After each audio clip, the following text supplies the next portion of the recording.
ओम नमश्चंडिकाय नमः। श्री दुर्गा सप्तति महासाव पहला अध्याय। महर्षि ऋषि का राजा सुरव और समाधि को देवी के महिमा बताना। महर्षि मार्कंडेय जी बोले, सूर्य के पुत्र सावणी की पति की कथा विस्तार पूर्वक कहता हूँ, सुनो। सावणी महामाया की कृपा से जिस प्रकार मनवंतर के स्वामी हुए, उनका हाल भी सुनो। पहले पारिचित नामक मनवंतर में चैत्र वंशी सुरथ नाम के एक राजा थे। सारी पृथ्वी पर उनका राज्य था। वह प्रजा को अपने पुत्र के समान मानते थे, तो भी पूर्वी धनसी राजा उनके शत्रु बन गए। दुष्टों को जन्म देने वाला राजा सूरत की उनके साथ लड़ाई हुई। पूर्वी धनुषों की संख्या में कम होने पर भी राजा सूरत युद्ध में उनसे हार गए। तब वह अपने नगर में आ गए। केवल अपने देश का राज्य ही उनके पास रह गया और वह उसी देश का राजा होकर राज करने लगे। किंतु उनके शत्रुओं ने उन पर वहाँ भी आक्रमण किया। राजा को बलहीन देखकर उनके दुष्ट मंत्रियों ने राजा की सेना और खजाना अपने अधिकार में कर लिया। राजा सूरत अपने राज्याधिकार को हार कर शिकार खेलने के बहाने घोड़े पर सवार होकर वहाँ से एक भयंकर वन की ओर चल पड़े। उस वन में उन्होंने महर्षि मेधा का आश्रम देखा। वहाँ मेधा महर्षि अपने शिष्यों तथा मुनियों से सुशोभित बैठे हुए थे और वहाँ कितने ही चिंतक जी परम शांति भाव से रहते थे। राजा सूरत ने महर्षि मेधा को प्रणाम किया और महर्षि ने भी उनका उचित सत्कार किया। राजा सूरत महर्षि के आश्रम में कुछ समय तक ठहरे। अपने नगर की ममता के आकर्षण से राजा अपने मन में सोचने लगे कि पूर्व काल में पूर्वजों ने जिस नगर का पालन किया था, आज वह मेरे हाथ से निकल गया। मेरे दुष्ट और दुरात्मा मंत्री मेरे नगर की अब धर्म से रक्षा कर रहे होंगे या नहीं। मेरा प्रधान हाथी, जो कि सदा मद की वर्षा करने वाला और शूरवीर था, मेरे बैरियों के वश में हो कौन जाने न जाने क्या दुख भोग रहा होगा।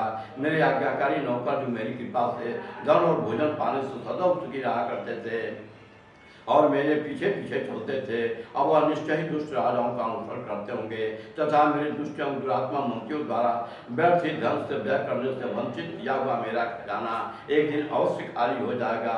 इस प्रकार की बहुत सी बातें सोचता हुआ राजा निरंतर दुखी रहने लगा। एक दिन राजा सूरत ने महर्षि मेधा के आश्रम के निकट एक वैश्य को देखा। उनसे पूछा, भाई तुम कौन हो और यहाँ तुम्हारे आने का क्या कारण है? तुम मुझे रोगग्रस्त और मेरे से दिखाई देते हो, इसका क्या कारण है? राजा के अनम्र वचन सुन वैश्य ने महर्षि मेधा को प्रणाम किया और वैश्य बोला, हे राजन, मेरा नाम समाधि है। मैं धनिकों कुल में उत्पन्न एक वैश्य हूँ। मेरी दुष्ट स्त्री पुत्रिकारियों ने मुझे लोभ से मेरा सब धन छीन लिया है और मुझे घर से बाहर निकाल दिया है। मैं इस तरह से दुखी होकर इस वन में चला आया हूँ और यहाँ रहता हुआ मैं इस बात को भी नहीं जानता कि अब घर में इस समय सब कुशल पूर्वक हैं या नहीं। मैं यहाँ अपने परिवार का आचरण संबंधी कोई समाचार भी नहीं पा सकता। वह घर में इस समय सब कुशल पूर्वक हैं या नहीं। मैं अपने पुत्रों के संबंध में यह भी नहीं जानता कि वह सदाचारी हैं या दुराचार में फंसे हुए हैं। राजा बोले, जिन धन के लोभी स्त्री पुत्रों ने तुम्हें घर से निकाल दिया है, फिर भी तुम्हारा चित्त उनमें क्यों प्रेम करता है? वैश्य ने कहा, मेरे विषय में आप ऐसा कहना ठीक है, किंतु मेरा मन इतना कठोर नहीं है। जब तक उन्होंने धन के लोभ में पड़कर पितृ स्नेह को त्याग कर मुझे घर से बाहर निकाल दिया है, तो भी मेरे मन में उनके लिए कठोरता नहीं आती। हे महामते, मेरा मन फिर उनमें क्यों फंस रहा है? इस प्रकार मैं यह जानता हुआ भी यह नहीं जान रहा कि मेरा चित्त उनके लिए दुखी है। मैं उनके लिए लंबी लंबी सांसें ले रहा हूँ। उन लोगों में प्रेम नाम की कोई चीज नहीं है, फिर भी ऐसे निष्ठियों के लिए मेरा हृदय कठोर नहीं होता। महर्षि मार्कंडेय जी ने कहा, हे ब्राह्मण। इसके पश्चात महासूरत और वैश्य दोनों महर्षि मेधा के समीप गए और उनके साथ यथायोग्य न्याय संभाषण करके दोनों ने वार्ता आरंभ की। राजा बोले, हे भगवान, मैं आपसे एक बात पूछना चाहता हूँ, सो आप कृपा करके मुझे बताइए। मेरी यह ममता ज्ञानी की तरफ बढ़ती जा रही है और यह समाज नामक वैश्य भी अपने घर से अपमानित होकर आया है। इसके स्वजनों ने भी इसे त्याग दिया है। स्वजनों से त्याग हुआ भी उनसे हार्दिक प्रेम रखता है। इस तरह हम दोनों ही दुखी हैं महाभाग। उन लोगों के अवगुणों को देखकर भी हम दोनों के मन में उनके लिए क्यों ममता जनित आकर्षण उत्पन्न हो रहा है? हमारे ज्ञान रहते हुए ऐसा क्यों है? अज्ञानी मनुष्यों की तरह हम पृथ्वी पर क्यों मूर्खता कर रहे हैं? महर्षि मेधा ने कहा, विषम मार्ग का ज्ञान तो सब जंतुओं के है, सबों के लिए विषय पृथक पृथक होते हैं। कुछ प्राणी दिन में नहीं देखते और कुछ रात को, परंतु वो ऐसे जीव होते हैं जो दिन रात दोनों में देख सकते हैं।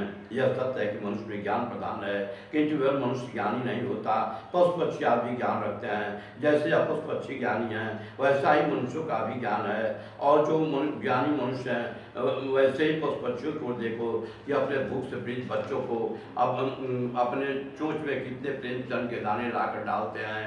हे राजन, ऐसा ही प्रेम मनुष्यों में अपनी संतान के प्रति पाया जाता है। लोभ के कारण उपकार का बदला पाने के लिए मनुष्य पुत्रों की इच्छा किया करते हैं और वह मुंह के गड्ढे में गिरा करते हैं। भगवान श्री हरि की जो माया है उससे सब संसार मोहित हो रहा है। इसमें आश्चर्य की कोई बात नहीं है, क्योंकि भगवान श्री विष्णु की योग नीता है। यह माता ही तो है जिसके कारण संसार मोह में जकड़ा हुआ है। यही महामाया माँ भगवती ज्ञानियों के चित्त को बलपूर्वक खींचकर मुंह में डाल देती है और उसी के द्वारा संपूर्ण जगत की उत्पत्ति होती है। यही माँ भगवती देवी प्रसन्न होकर मनुष्यों को मुक्ति प्रदान करती है। यही संसार के बंधन का मूल कारण है तथा स्वपूर्ण इस दोनों के विश्वामी है। महाराज तुरंत ने पूछा, भगवान वह देवी कौन सी है जिसको आप महामाया कहते हैं? हे ब्राह्मण, वह कैसे उत्पन्न हुई और उसका कार्य क्या है? उसके चरित्र कौन कौन से हैं? प्रभु इसका जैसा प्रभाव है, जैसा स्वरूप हो, वह सभी कृपा करके मुझसे कहिए, मैं आपसे सुनना चाहता हूँ। महर्षि मेधा बोले, राजन वह देवी तो नित्य स्वरूपा है, उनके द्वारा यह संसार रचा गया है, तभी उसकी उत्पत्ति अनेक प्रकार से होती है। वह सब आप मुझसे सुनो। वह देवताओं का कार्य सिद्ध करने के लिए प्रकट होती है। उस समय वह उत्पन्न हुई कहलाती है और संसार को जलमय करके जब भगवान श्री विष्णु योग निद्रा का आश्रय लेकर से सैया पर सो रहे थे, तब मधु कैटभ के नाम के 2 असुर उनके कान के महल से प्रकट हुए और श्री ब्रह्मा जी को मारने के लिए तैयार हो गए। श्री ब्रह्मा जी ने जब उन दोनों को अपनी ओर आता देखा और यह भी देखा कि भगवान श्री विष्णु योग निद्रा से आश्रय देकर सो रहे हैं, तो वह उस समय श्री भगवान को उनके जगाने के लिए उनके नेत्रों में निवास करने वाली योग निद्रा की स्तुति करने लगे। श्री ब्रह्मा जी ने कहा, हे देवी, आप ही स्वाहा, आप ही स्वधा और आप ही वस्तुकार हो। स्वर्ग भी आपका ही स्वरूप है। आप ही जीवन देने वाली सुधा हो। नित्य अक्षर प्रणव में आकार उकार मकार, इन तीनों में माताओं के रूप में आप ही हो स्थित हो। इससे अतिरिक्त जो वित्त पर धर्मात हैं, जिसका कि विशेष उच्चारण नहीं किया जा सकता है, हे माँ, वह भी आप ही हो। हे माँ, संध्या सावित्री तथा ब्रह्मजननी आप ही हो। आप इस विश्व की धारण करने वाली हो। आपने इस जगत की रक्षा की है और आप ही इस जगत का पालन करने वाली हो। आप ही कल्प के अंत में सबको भक्षण करने वाली हो। हे माँ, जगत की उत्पत्ति के समय आप शिष्टा रूपा होती हो और पालन में स्थित रूपा हो जाती हो और कल्प के अंत में संधान धारण कर लेती हो। आप ही महाविद्या, महामाया, महामेधा, महाराशि और मोहराशि हो। श्री सर हो, बोध स्वरूपा, विद्धि भी आप ही हो। लज्जा, पुष्टि, शांति और क्षमा भी आप ही हो। आप खड़धाणी, सूलधाणी, वीर गदा, चक्र और धनुष को धारण करने वाली हो। बाण, भुसुंडी और परिजा भी आपके अस्त्र हैं। आप सौम्य और सौम्यांतर हो। यही नहीं बल्कि जितनी भी सौम्य तथा सुंदर वस्तुएं संसार में हैं, उनसे बढ़कर सुंदर आप ही हो। पर और अपर सबसे पर रहने वाली सुंदर आप ही हो। हे सर्वस्वरूपे देवी, जो भी सत्य सत पदार्थ है और जो उसमें शक्ति है वह आप ही हो। ऐसी अवस्था में भला आपकी स्थिति कौन कर सकता है? यह संसार की सृष्टि, पालन और संहार करने वाली जो भगवान है, उनको भी जब निद्रा के वशीभूत कर दिया है, तो फिर आपकी स्तुति कौन कर सकता है? मुझे भगवान श्री विष्णु तथा भगवान श्री शंकर को धड़ी धारण कराने वाली आप ही हो। आपकी स्तुति करने की शक्ति किसमें है? हे माँ, आप तो अपने उदर प्रभाव के कारण ही प्रशंसनीय हो। मधुर कैटभ जो भयंकर असुर हैं, उन्हें तो मुंह में डाल दो। श्री ब्रह्मा श्री विष्णु को भी जल्दी जगा दो और उन्हें मार डालने की बुद्धि उत्पन्न कर दो।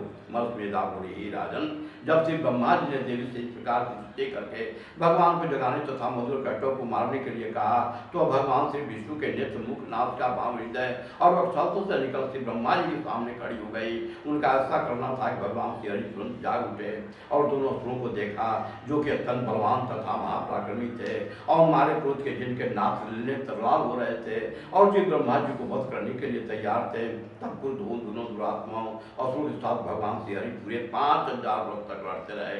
एक तो अत्यंत बलवान तथा महापराक्रमी थे, दूसरे महामाया ने भी उसे मुंह में डाल रखा था और तब श्री भगवान से कहने लगे, हम दोनों आपकी वीरता से अत्यंत प्रसन्न हैं। आप हमसे कोई वर वर मांगो। भगवान ने कहा कि यदि तुम मुझ पर प्रसन्न हो और तुम मेरे हाथों से मर जाओ, बस इतना सा ही वर मैं तुमसे मांगता हूँ, यहाँ दूसरे वर से क्या प्रयोजन है।